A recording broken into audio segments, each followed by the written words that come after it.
Okay, I'm going to be working on the spool holder for my rod jig. I'll be replacing the all thread 1/8 inch with some 1/4 inch stock that I just got delivered.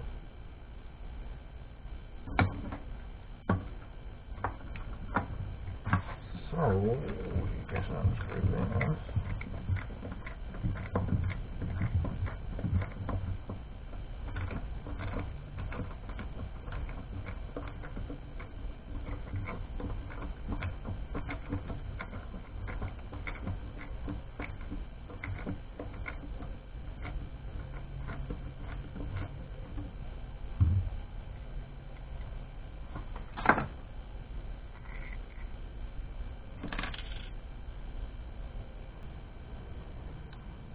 Okay, I've taken out the 1/8 inch rod, re-drilled it with a 1/4 inch bit and tapped it.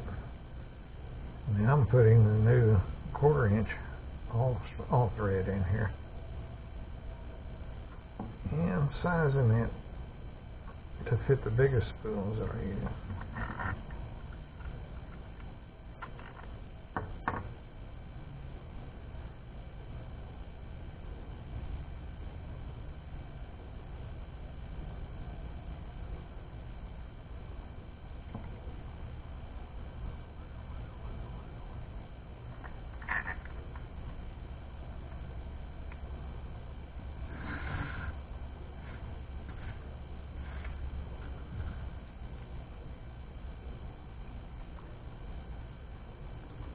I'm using the black nylon wing nuts because they grip so tight. What I'm looking for here is, with the 1/8 inch rod, the spools had a lot of slop in them, and the springs also had slop in them, and it led the turning of the spool to skip a lot, which is, I'm not a fan of that.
Now the reason I love these black nylon is they fit so snug that when the spool turns, the wing nut doesn't turn with it, which I have problems with all the metal ones, and even the white nylons, but these black really grip hard.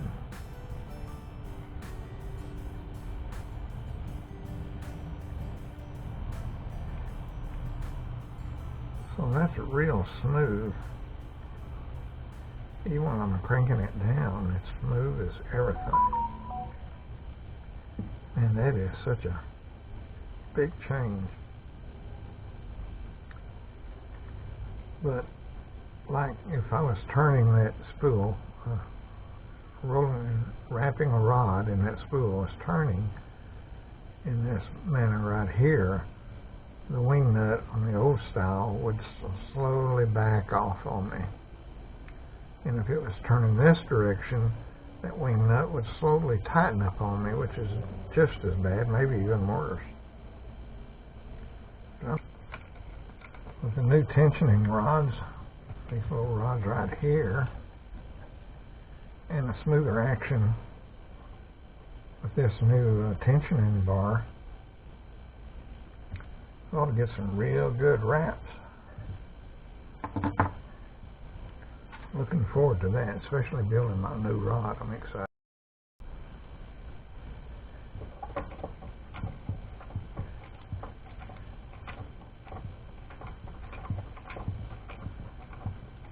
lot of people wonder,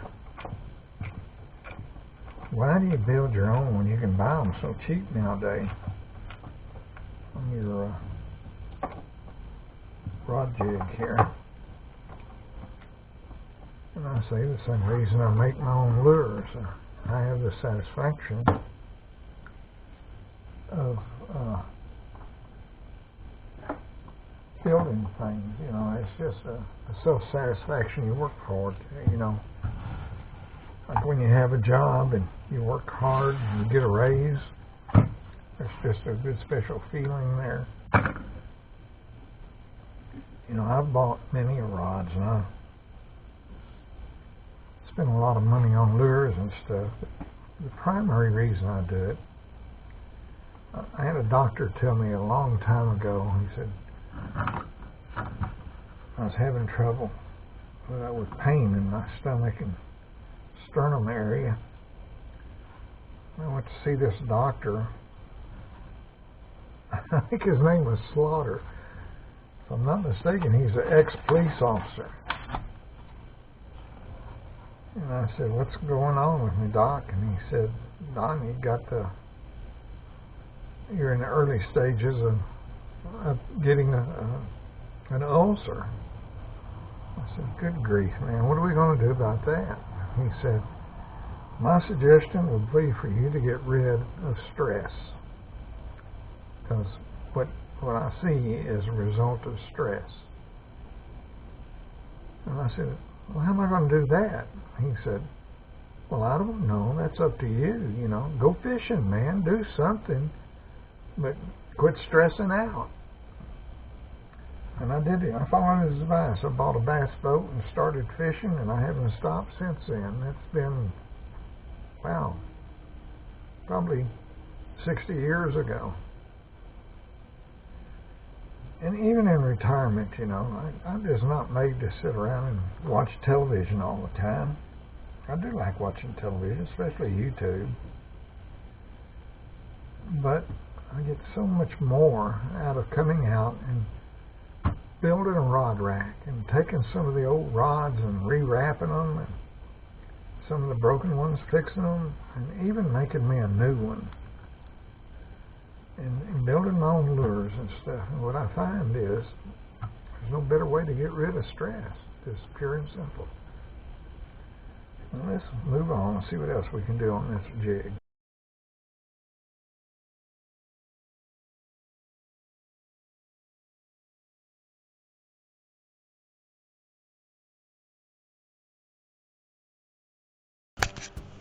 Okay, we're going to try this again. I saw this on YouTube. A guy was making these things. He was using some kind of a thick wire. I really don't know what gauge it was or anything like that. I really don't even remember his name, but they became so popular that he's now selling them online, and they're really a good product. But you know me, I like to do my thing when I find something like that. So I'm taking my shot at making these things, and looked around the shop and found these old steel welding rods around there. And I don't even have a settling set up anymore to weld. But I just thought they might do real good making this little bobbin. So I get my little vise out and get a drill bit and set it in there real tight and use it to bend that wire around it with a pair of pliers. And just worked my way into it, and I came out with two of them. And they're pretty good. I don't think they're pretty as the guy that made them on YouTube, but they're workable. I got them. I'm going to try them on doing some of this fancy wrapping for Trevor's rod, which will be the next video you see.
Boy, you talk about something that gets out of my comfort zone.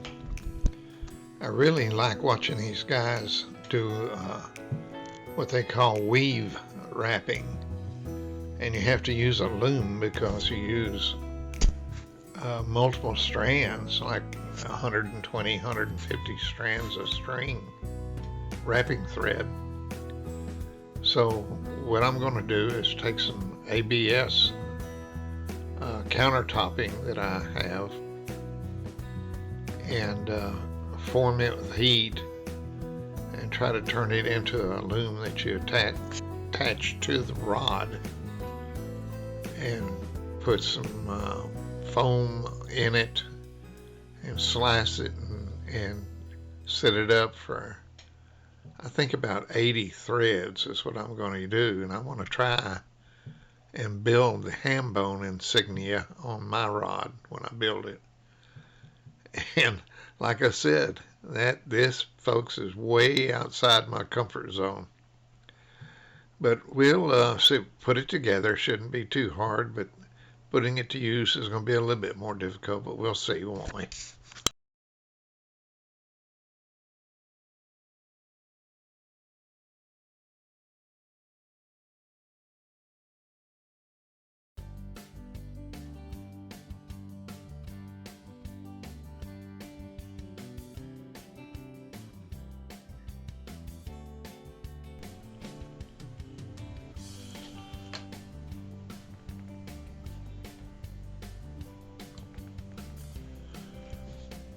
When you look at the different products that's available for rod building, you find a butt alignment tool. And what that's used for is to lay it alongside the rod to lay out your chevron wraps and diamond wraps and those kind of things. But when you price them, they're like $42 and $43. So I just decided to get some wood and just build one myself. And of course, I always use scrap wood. So I cut my scrap wood and, as you can see here, lay it out and sand it down, get it all smooth. Then I glue it together. Ordered some tape off of Amazon, yellow ruled tape. It's in 12-inch segments, which is all I really need.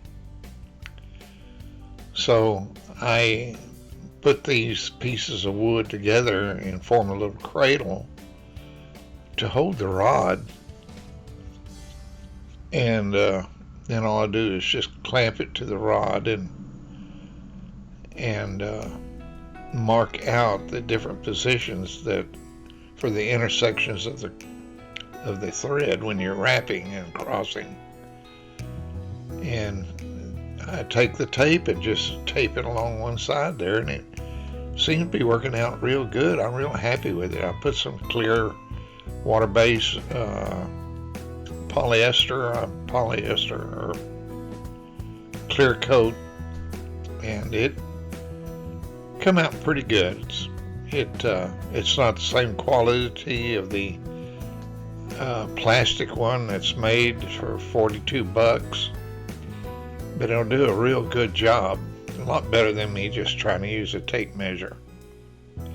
So just keep watching here, and I think you'll agree that this is a pretty novel little thing. I built two of them, and I don't know why, but I built two of them, one short and one long. But you might just want to comment on what you think about this.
Okay, I'm going to start working on the main jig. The rod building and wrapping jig has a rod stand at each end and did have 2 wheels at each end supporting the rod. Now I'm going to have 3 wheels at each end supporting the rod, so it's better stabilized.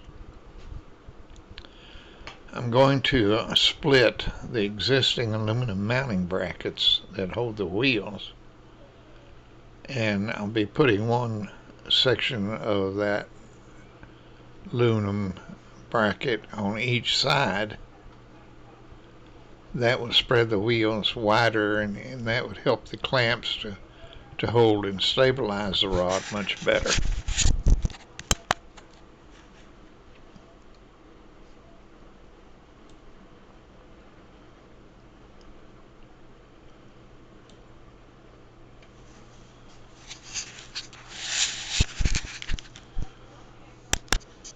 I've switched out all of the old rubber tired wheels because they just were not working with the rods and the epoxy and stuff. The rubber is actually coming off, ruining some of the wrappings and really causing a mess. So I've gone entirely to a 2-inch wooden spoke wheel made out of MDF, and I'm using 2 together for strength because they're only 1/8 of an inch wide, so they'll be a 1/4 inch wide on each wheel setting. And they're very expensive. I mean, they cost 85 cents a piece.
I really love this jig. This is one I made some years back and had V notches with carpet lining them, and it worked pretty good that way. But the more I work on this thing, the better I love it. Right now, I really, really love this rod builder.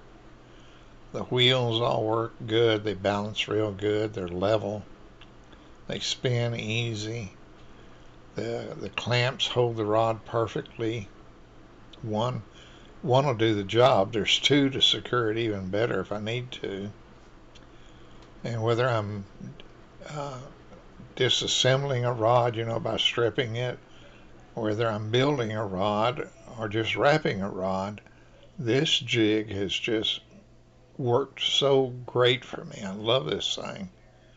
So I think I'm going to be building a lot of rods from now on because it's just become so much easier with this jig.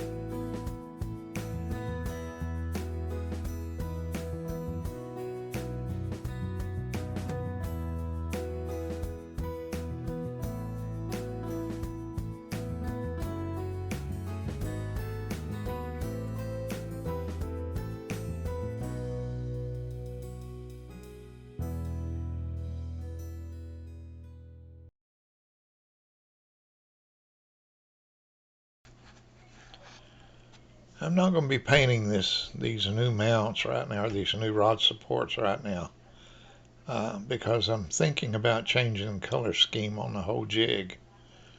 And I really want to get in building a rod for my grandson-in-law. Promised it to him last year.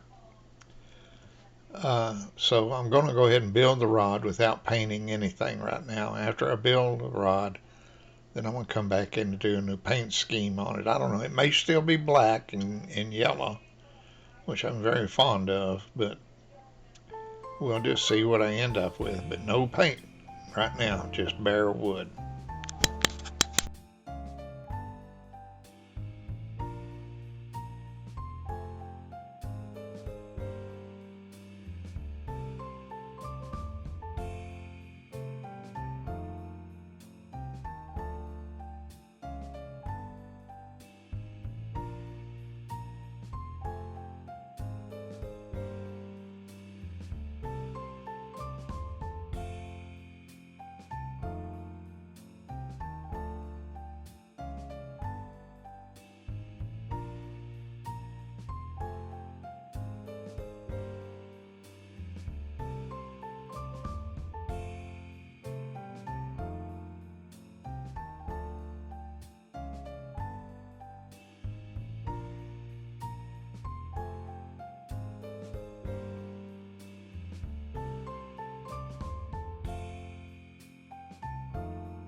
This last segment right here, I want to show you how I prepare the aluminum frames that hold the wheels and slot them so that they adjust, and how I just put all these together.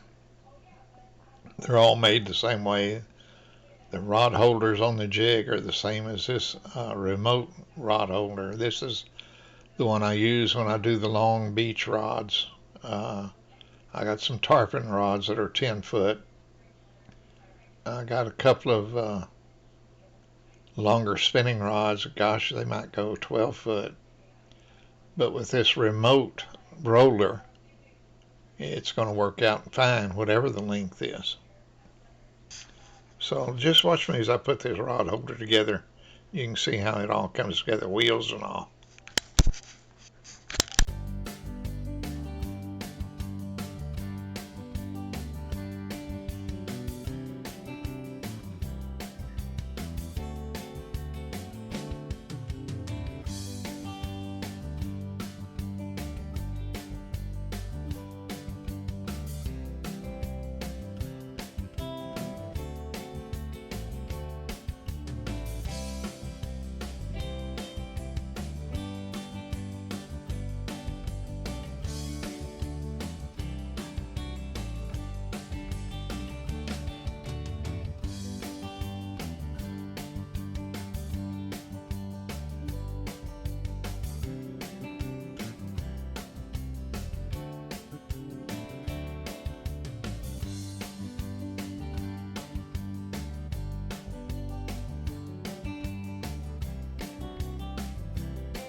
Well, it looks like you're going to get a little preview. It looks like I've got Trevor's rod laying on here, showing off the rod building jig. And you get to see a preview where I've got his grips mounted. I think, let's see, I got the front grip mounted, got the back grip sized, got the butt cap ready to insert, and just got it laid out. Well, no, I don't have the guide laid out with tape yet, but you can see his rod there where I'm starting to work on it, and it'll probably be in the next video. And the second rod is it's just an old used rod that somebody gave me that I'm trying it out on this rotator. I have a lot of trouble with the rubber grips that are built in permanently, and I built those rotators with rubber washers, and it seems to work pretty good. I can actually get it pretty well zeroed even with the offset handle, and like I said, it's working pretty good. Anyway, look for the next video. Make sure you can see Trevor's new rod that I'm building for him. And I really hope you have a blessed day, and Lord blesses you in every way. Thank you.